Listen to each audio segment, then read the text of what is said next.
Hello and welcome to the Deep Dive Perspective.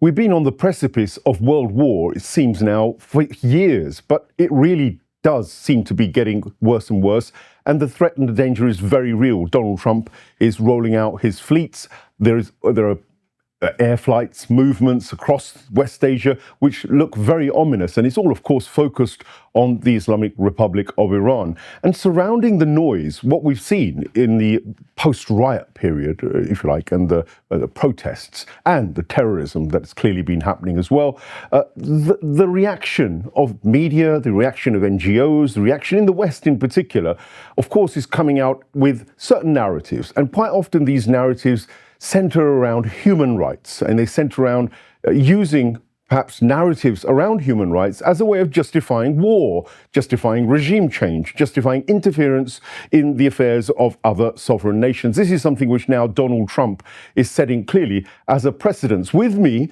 online in the Deep Dive Perspective today, I've got the honor of welcoming Professor Haim Bresheeth and Nili, who's no stranger to the show as well. Both of them very much aware of the human rights narratives around this. And it comes at a time also when the Holocaust Remembrance Day is kind of looming, and is also something which is a narrative which is related, because genocide, war, and such things are all going hand in hand. Welcome to the show. I'm going to start with you, Nili. You've worked in the human rights sector, Amnesty International in particular, and focused on Iran, even more importantly.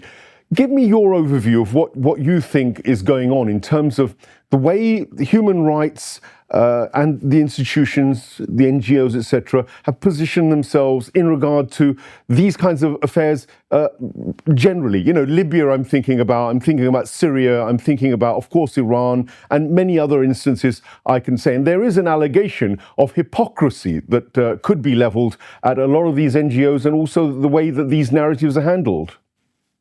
Yeah, I need to correct you there. So I volunteered as the Iran country coordinator for Amnesty UK, and I did that for nearly 2 years. But it gave me a really good insight into how the sort of approach of human rights works. It's not that human rights don't matter. It's that we can't look at human rights without a context. You can't look at human rights without looking at a situation of economic warfare. Human rights doesn't really provide an answer. What it does is it stokes emotions, which is rightly so. You know, when people see that human rights are abused around the world, it creates a response. But the problem is we're not consistent in that human rights approach.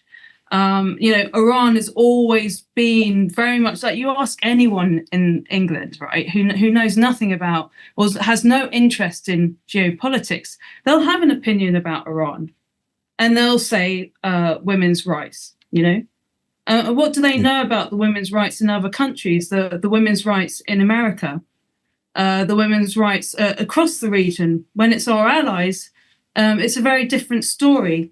So there's definitely a lack of a consistent approach. But I think what's more concerning is the lack of context. Yeah.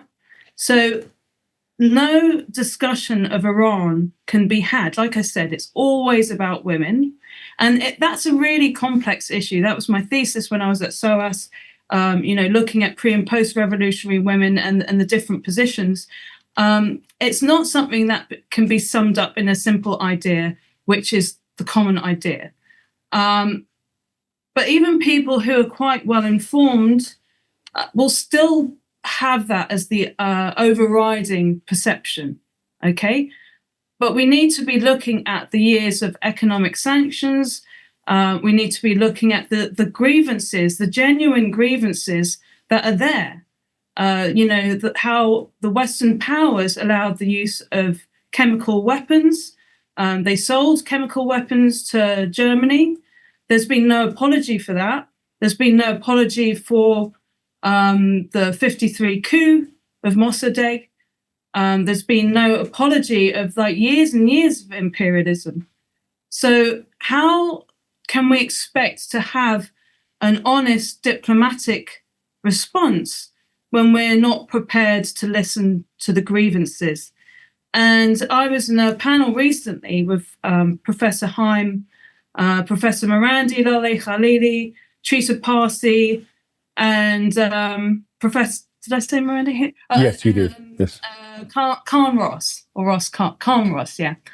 And it was really, really interesting, and it was quite actually traumatic for me, and I've been processing it ever since. And what the trauma of it was the fact that I just saw there was this complete inability to break a pattern of I know what's best. And that was the position presented by Khan Ross, a man. There's no disrespect to him. This is a very commonly held position.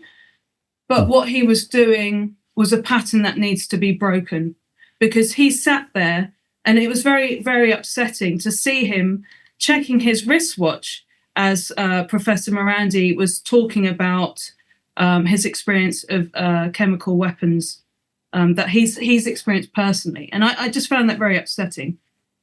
Well, upsetting because of that experience, but also because it relates to my experience.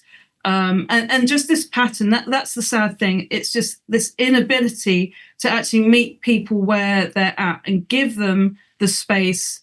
We need to hear these grievances. We need to apologize. I mean, power doesn't do that. Power just carries on its patterns, doesn't it? It doesn't break its methods, but that's up to us as activists, as academics like Professor Haim. That's up to us as people to push a change in that pattern.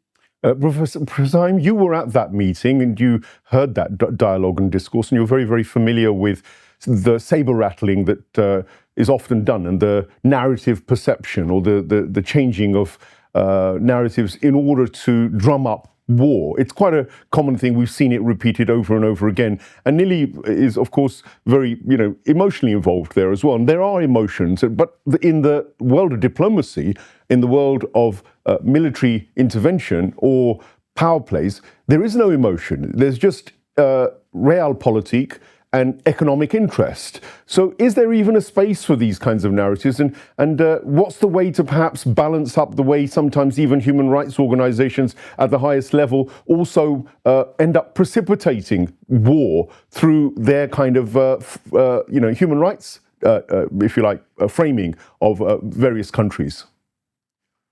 Well, human rights actually do not exist. It's a construct. In the world, we have seen the total abolition of human rights by Israel and the United States and the West in Gaza, in the rest of Palestine, in Syria, in Lebanon, in Yemen, and I could go on, yeah?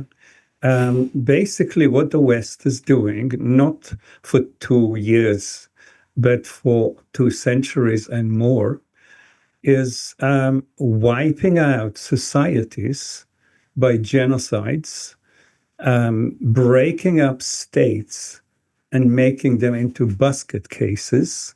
The whole of the Middle East is actually brought into a state of chaos by the chaos engine of the West, which is Israel.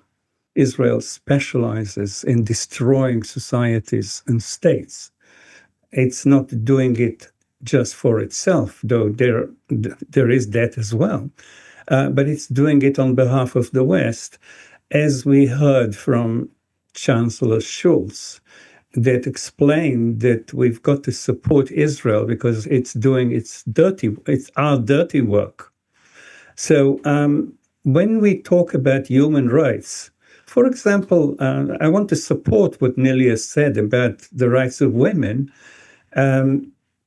Rights of women in Iran are definitely superior than the rights of women in the partners of the American empire in the Middle East, especially Saudi Arabia, etc.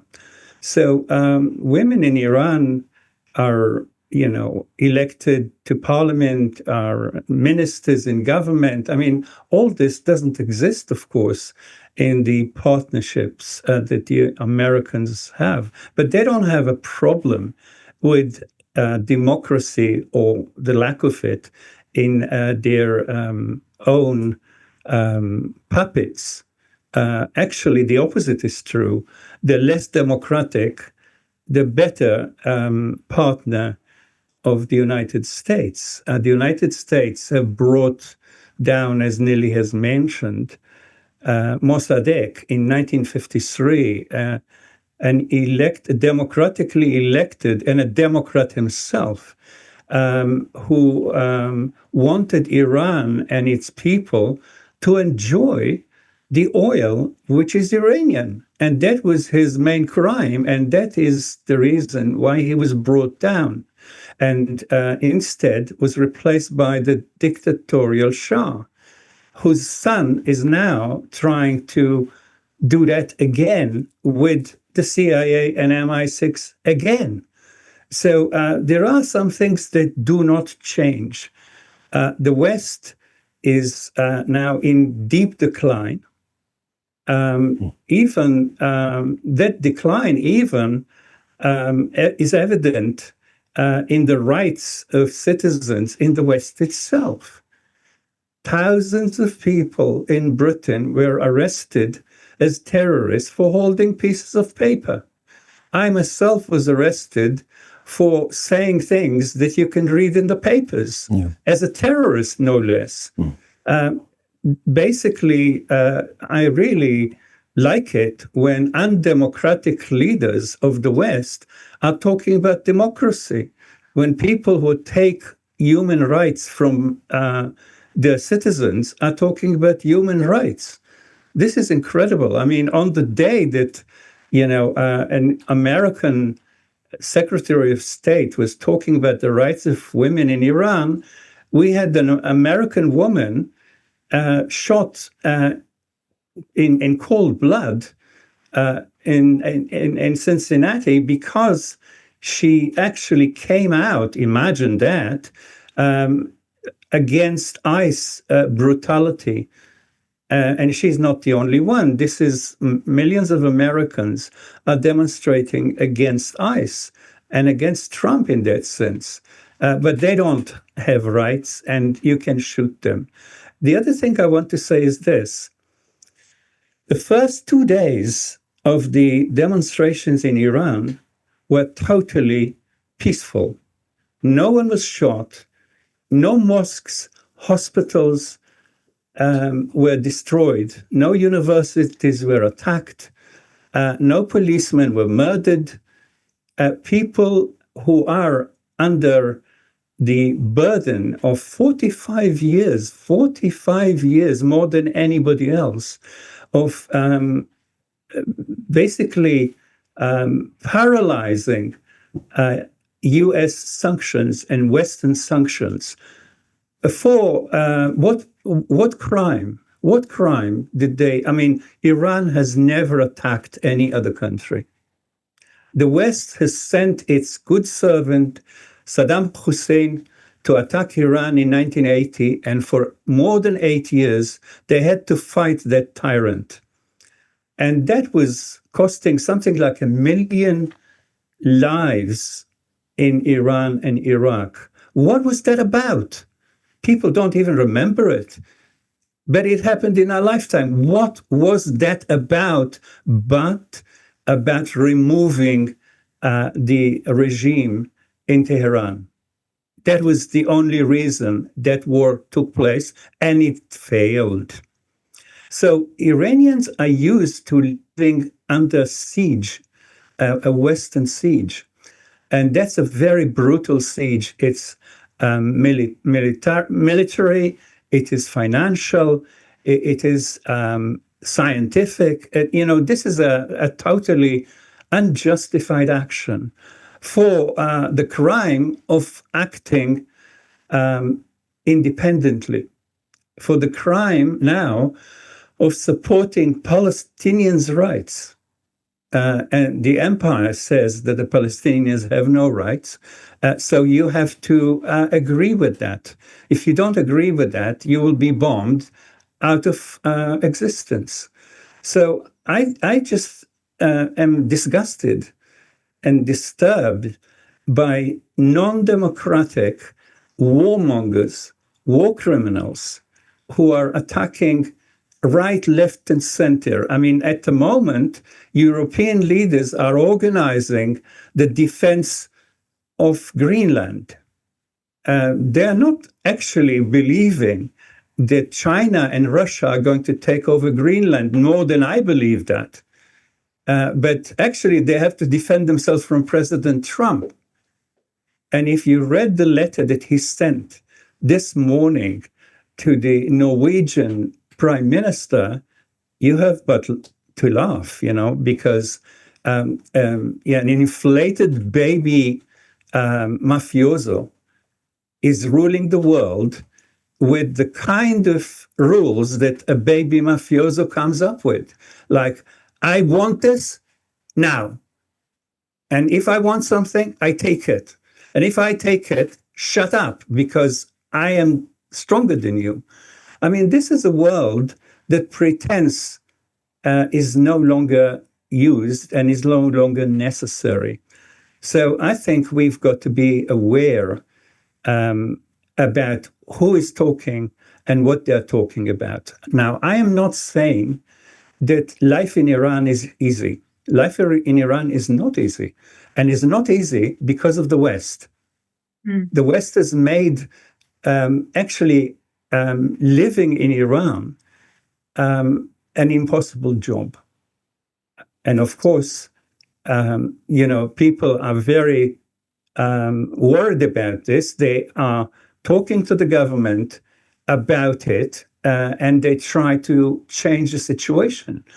And actually, the government, through the president and other ministers, are saying, you are right.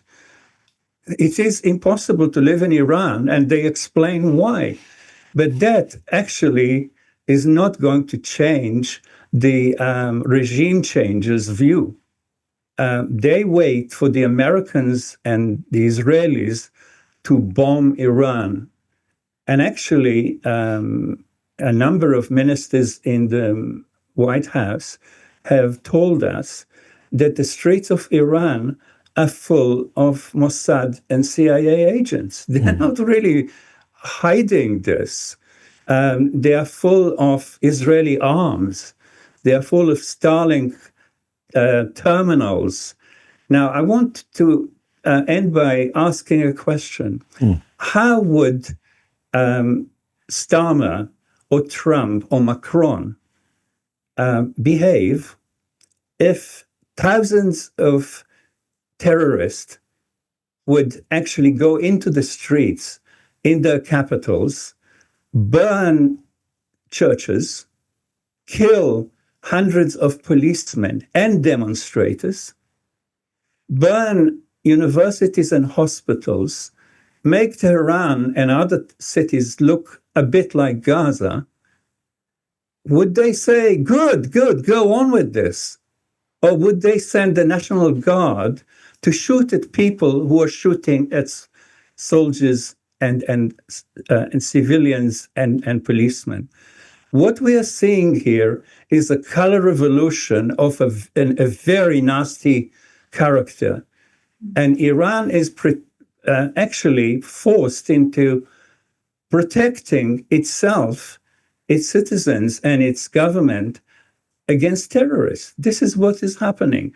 The beginning of those demonstrations were the real people of Iran coming out and saying, we can't take it anymore.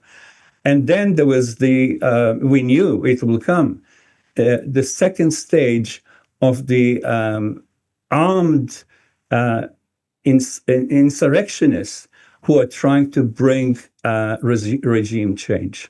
Well, that's anyone who's waiting for the Americans and the Israelis to save them is insane.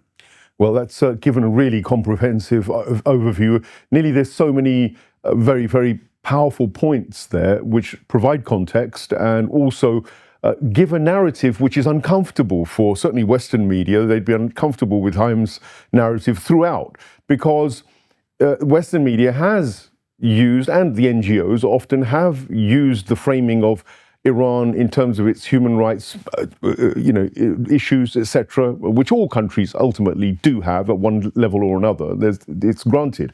But how do you feel about this kind of this hypocrisy, this sort of demonization of some nations, and of course, Saudi Arabia is right next door to Iran, and all of the Gulf monarchies are there. And Professor Haim pointed to this, that actually nothing is done or said or whipped up by even the human rights. Well, they do mention things in the human rights organizations, but it's never weaponized to create regime change in Saudi Arabia, for instance, or Qatar. What's the kind of play out that's going on there? Is there an active participation between deep state and some of these NGOs, or do you think it's just that what the NGOs say and do is used then by deep state to create regime changes where they want to? I mean, there's definitely a lot of evidence about, well, I'll speak more specifically, the National Endowment for Democracy, which is a CIA-funded operation. They've backed a lot of NGOs in the region. If you want to know more about that, I'd suggest listening to Matt Kennard. He's pretty good on talking about the NED. I guess the problem is that even if people hear that there's another side to things, it's just been like a lifetime for most people of demonization of Iran. Right? So that's something we need to break through, because I don't know, people can spend ages looking at the different sources and they'll get confused and they'll find it's murky. They do have to come to their own conclusions, but we have to start seeing them as human beings and breaking through this propaganda. I mean, it's so obvious that J.K. Rowling doesn't care about women's rights in Iran because she said nothing on women's rights in Palestine. Same with the politicians. It's incredibly hypocritical. But then there are people also within the Palestine movement, who have sort of reacted very badly to the government in Iran and just sort of seen it as, well, they're bad. They're bad. The imperial actors are also bad. I don't think that's a useful approach either. I think, innocent people would have been killed in this since the protests with the rioters, and it's a really, really horrible situation. The problem is that the abuser, the imperial power, can't heal the damage that they've done, and I know the diaspora want that. Yeah, and there's a sense of outrage that want that. They see the pain, they see the chaos on the streets, and they're like, right, push in the armed forces, or diplomacy is impossible with these people. But by people, I mean the government. But we can't think like that. We've got to start taking a solutions-based response, and we can't expect the politicians, we can't expect those in power to do that. I think there needs to be a lot of education about the grievances beyond women's rights. There has to be a look at the Iran-Iraq war. There has to be this has to be common knowledge that the West funded Saddam Hussein to allow him to use chemical weapons on his own people and on Iranians. That has to be common knowledge, just as common knowledge as the women's rights issue in Iran, which is such a trendy, popular issue amongst bands like Coldplay, who again have, as far as I know, they were pretty silent about Palestine for a very, very long time, but they probably still are. It's just, like you said, Mohsen, it's this hypocrisy, isn't it? Yeah. I've got this quote from somebody I picked up, Nikki George. She wrote, why do Western institutions frame their critique of countries outside the West in terms of their non-compliance with Western norms? We have nothing to offer the world. We support the most draconian and oppressive regimes on the planet. We are ruled by oligarchs and feral wealth. the non-rich in the West are seeing their freedoms and standards of living eroded on a daily basis, our governments are more interested in attacking other nations than in providing a secure and equitable lifestyle for citizens here. And yet still you criticize Iran as though it is stuck in the medieval period, when in fact the political reality is that the Iranian state has relaxed a lot of the Islamic dress codes, for instance, and social norms as a result of discourse between the political and religious authorities.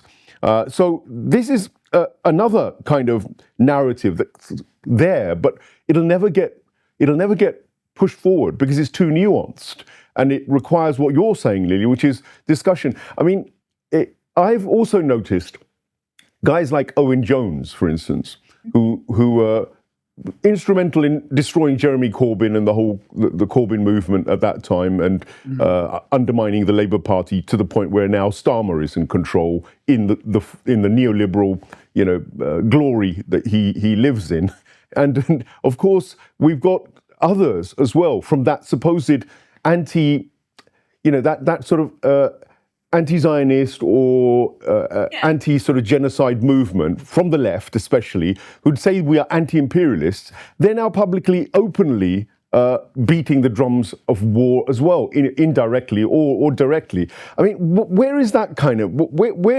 How do you deal with those kind of mindsets? Even those as well informed as Owen Jones, he knows what's going on. So whatever he's doing is very, very calculated. Is it that these people are perhaps co-opted by deep state and play these kind of flip-flop games, changing their stances according to whatever is needed and necessary?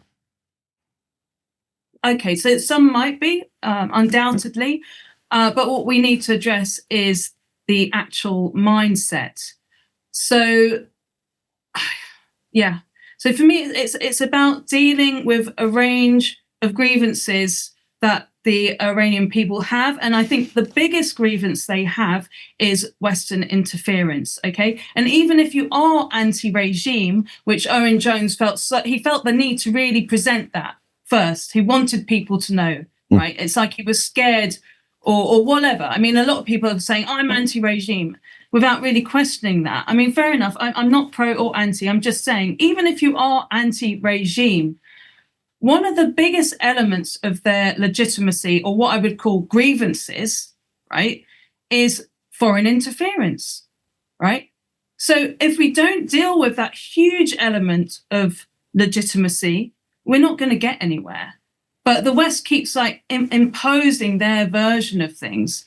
And even people like, I think Trita Parsi is great in many, many respects.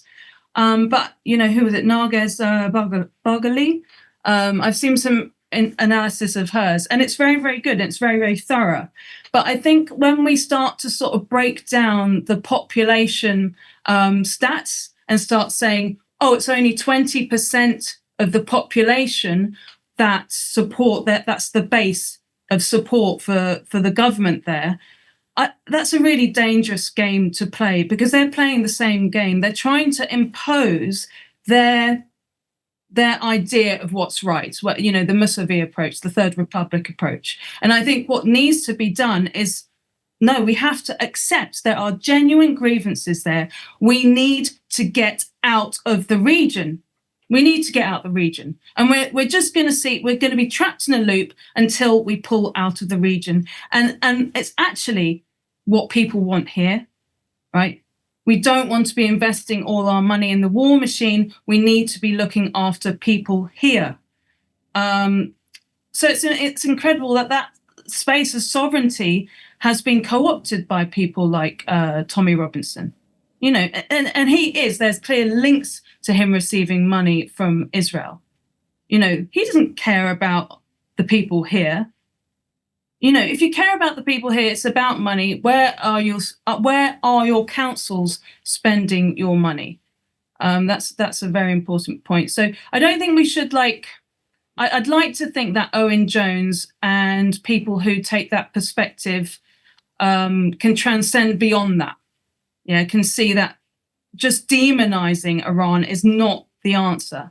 And actually, it's really patronizing, because Iranian women have, they've made huge changes happen, not just in the Mahsa Amini way, but before that. just through the political processes, there have been huge changes through Iran's Islamic Republic history, and they are capable of governing themselves. They're just not being enabled to govern themselves.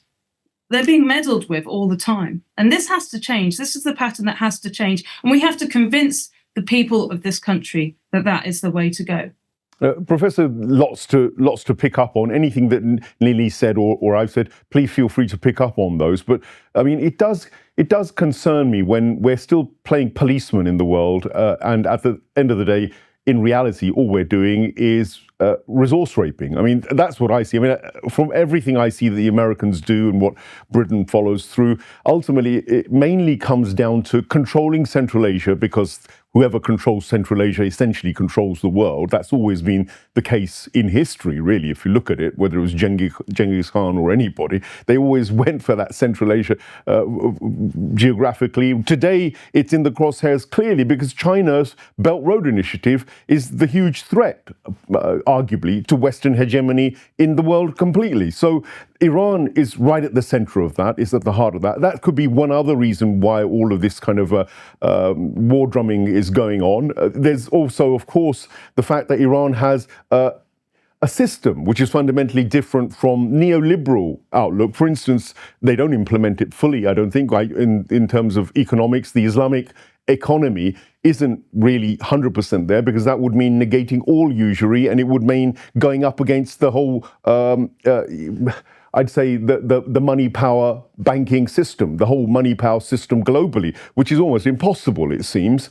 There's also factors like, of course, the corridors that India and whatnot and Russia want in terms of north-south. So Iran really has got a lot of reasons to be the target of the US. And of course, it threatens potentially the Gulf monarchies, which are dictatorships as well. So there's not just one reason, is there, to be honest, but does this make world war or a war regionally almost inevitable, because they're not going to let it go? The Americans can't let the Iranians go.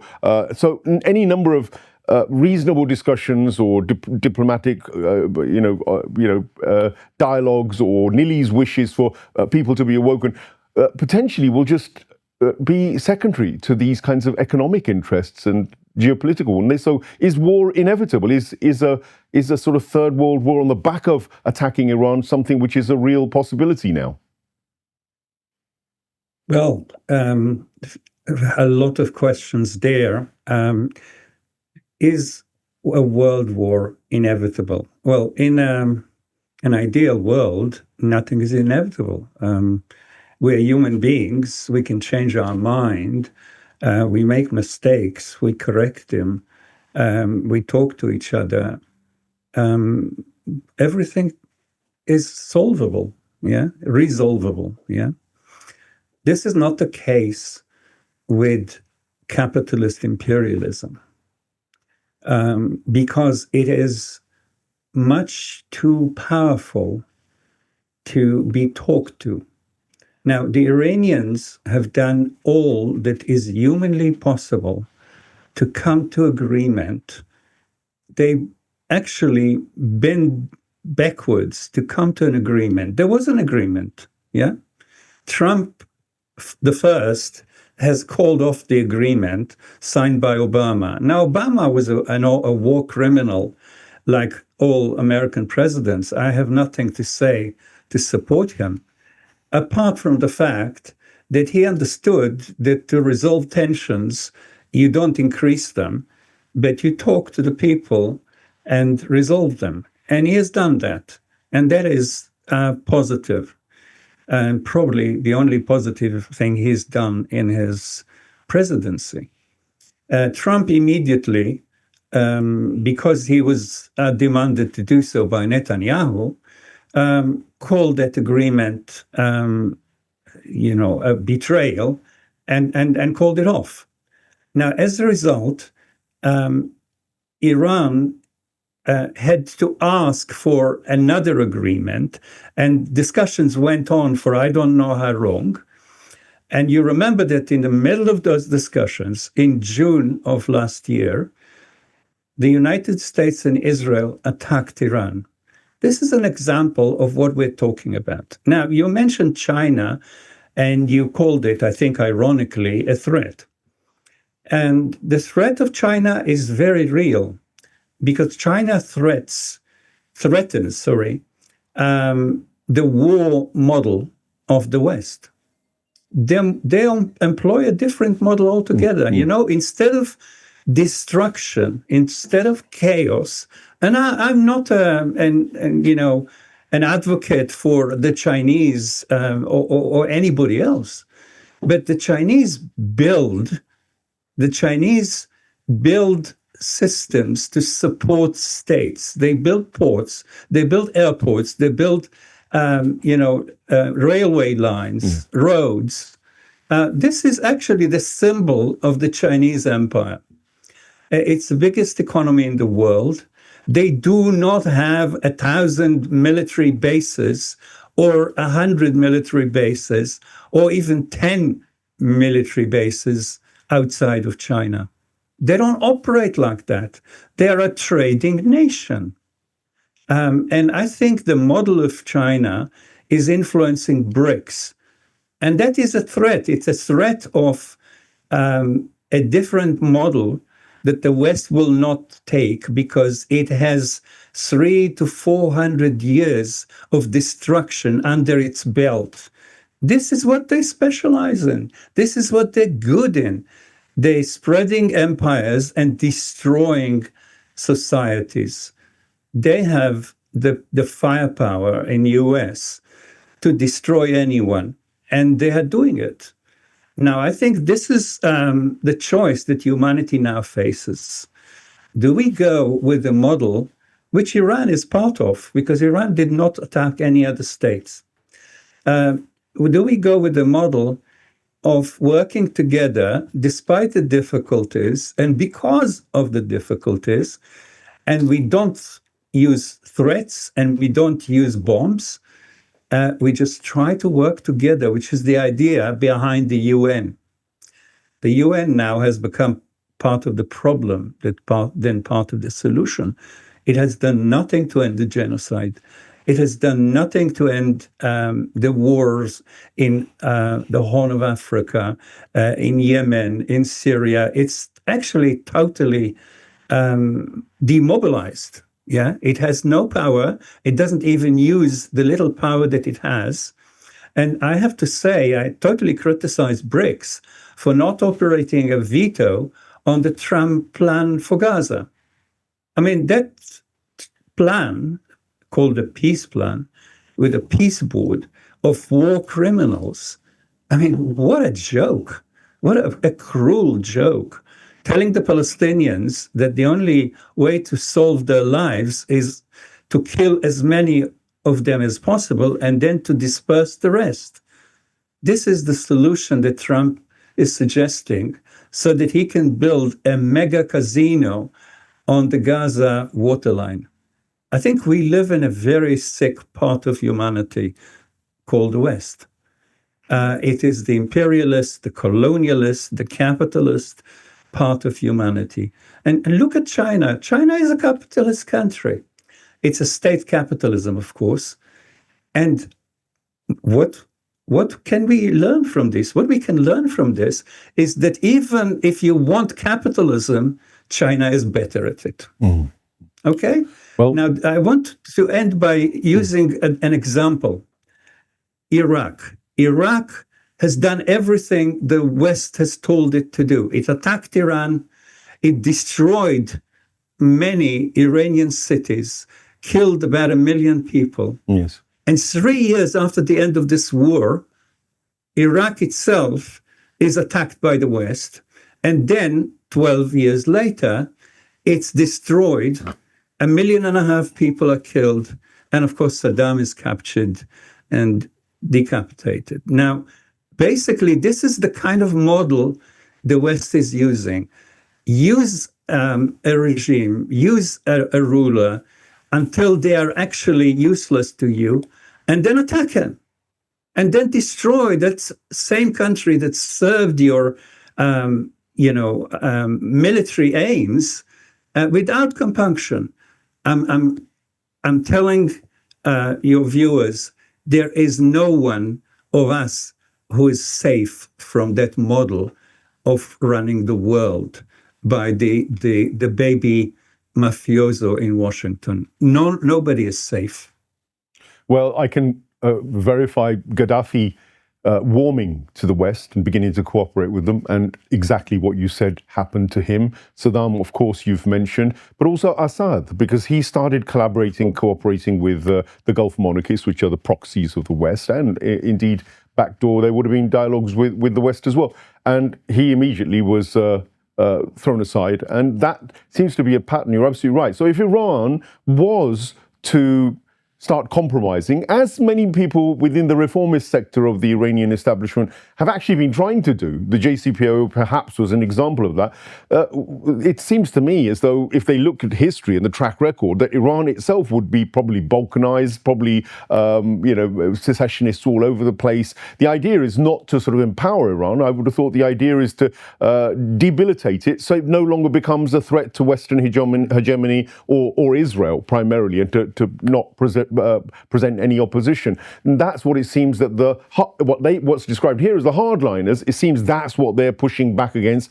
It could be that this latest effort in regime change will strengthen the arm of those people who've been saying, actually, we want nothing to do with these Western hypocrites, and that we will go ahead and do whatever we like and push them even more into the camp of the BRICS and the Chinese and the Russians and build that up. It remains to be seen. But Nili, we're coming to the end of the show, and Arundhati Rai said something interesting about this overall attitude that ordinary people have when they see now what's going on in the world, even those who are awakened to what's actually being done.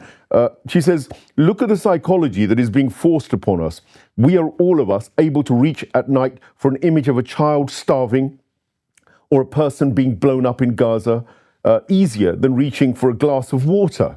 And we are helpless. We are able to do nothing more than keep speaking about it. And I've come to a stage where I feel humiliated to have to discuss it. Because what is there to discuss? What is there to discuss when you're murdering children, destroying hospitals, destroying universities, murdering journalists, and boasting about it constantly? Everybody's sort of ambiguous. It's a very, of course, she's in a very negative mode there. Can you offer some hope for like ordinary people waking up and actually doing something about their governments that they keep electing in, which seem to be actually working for oligarchs and then committing these war crimes all over the world? I think people are pretty jaded at the political class here.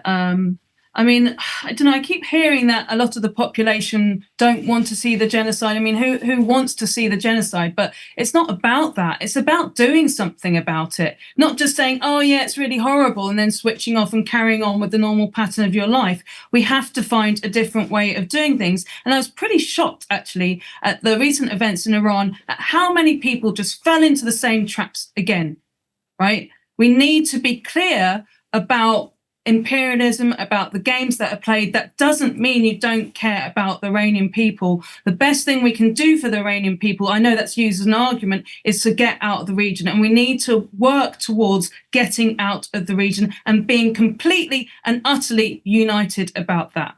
Haim, last word goes to you, just your overall conclusion on the discussion. I think Nili is right. Ending colonialism and imperialism is the most important and urgent task that we have before us. And to get there, to achieve it, we have to elect governments that represent us. The British government, we are speaking in Britain, the British government does not represent the people. I mean, you don't need the papers to run, research projects about this. We know that from all our friends, our family, the street. The governments do not represent the people. The German government, the French government does not represent the people that do not want a nuclear war. And Britain has been a warmongering government, and we don't need that. Nobody in Britain needs Keir Starmer trying to make sure that the war in Ukraine doesn't end. And just who is actually gaining from that? Yes, but So I think what we need is local democracy to achieve what Neely has outlined as the project of humanity, not just us. The project of humanity is to end imperialism, colonialism, and I would say the form of capitalism, which is chaos capitalism, which we are living in. And just finally, your prediction. Will there be war on Iran? And will that mean perhaps the shutting down of the Hormuz if it gets out of hand? And what does that mean for us? Are we all going to spiral into a kind of an Armageddon-style depression and recession and a knock-on effect for all of us in terms of trade and the way we're living? Well, the president that says this morning that he ended 8 wars plus, whatever plus means, is actually wishing to start a world war with China. China doesn't want a war. China did not have wars that it started ever, like Iran. So what are we talking about? Now there is a lot of money that will be put aside for armaments. And we know from Chekhov that a rifle hanging on the wall in the first act is going to go off in the third act of the play. If you build more and more nuclear weapons, that's what will happen. Now, I don't think that anyone needs that. No one in the West, no one in the rest of the world needs a nuclear war. And no one needed the First or the Second World War, and yet they happened. That is the warning on the wall. That is the wording of the message on the wall. And we have to remove all leaders who are actually going for war. Starmer is definitely a war leader. Schultz is a war leader. Macron, I'm not even talking about Trump. I'm not talking about Netanyahu. The people of Iran don't want a war. The government in Iran doesn't want a war. The Chinese don't want a war. The Indians don't want a war. Even the Indians don't want a war. I think we are living in a very dangerous world, and we must take control through our local government, central government, of the world government, which is the UN, to make it an effective peace machinery. It is not, and that is very dangerous. But specifically on the Iran issue, the aeroplanes were flying, and it seemed as though all the airspace was being cleared for attack, a direct attack on Iran. Do you think it'll happen? Over.